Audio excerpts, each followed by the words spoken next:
చెవి నొప్పి వస్తుందా? కానీ ప్రాబ్లం చెవిలో లేదా? రండి తెలుసుకుందాం. హలో అండి, నేను మీ doctor B Vidyasagar, ENT surgeon. Welcome back to my channel. So కొంతమంది పేషెంట్స్ ఇలా చెవి నొప్పి అనే కంప్లైంట్తో వస్తుంటారండి. వాళ్ళలో కొంతమందిలో చెవిలో ఇన్ఫెక్షన్స్ కానీ, చీము గారటం కానీ, హార్డ్ వ్యాక్స్ వల్ల కానీ, చెవిలో బడ్స్ లాంటివి తిప్పుకోవటం వల్ల కానీ చెవిలో పెయిన్ వస్తుంటుందండి. కానీ కొంతమందిలో వాళ్ళ చెవిలో ఎలాంటి ప్రాబ్లం ఉండదు, చూడటానికి చెవి నార్మల్గానే ఉంటుంది, కానీ పెయిన్ వస్తుంటుందండి. దీన్నే రిఫర్డ్ ఒటాలజీ అంటారు. అంటే ప్రాబ్లం ఒక చోట ఉంటే నొప్పి ఇంకో చోట రావడం అండి. లైక్ ఇప్పుడు మనకి హెడ్ అండ్ నెక్ రీజియన్లో ఉండే కొన్ని సమస్యల్లో వచ్చే నొప్పి మన చెవి భాగంలో కూడా తెలుస్తుంటుందండి.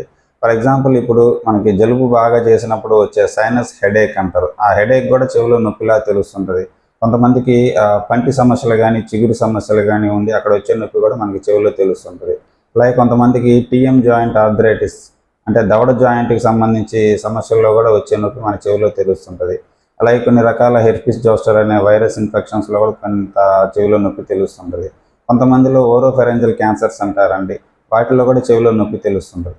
ఇట్లా హెడ్ అండ్ నెక్ రీజియన్లో ఉండే కొన్ని సమస్యల వల్ల కూడా మన చెవిలో నొప్పి తెలియస్తుంటుంది. అంటే ప్రాబ్లం ఒక చోట ఉంటే నొప్పి ఇంకో చోట ఉండటం, దీన్నే రిఫర్డోటాలజీ అంటారండి.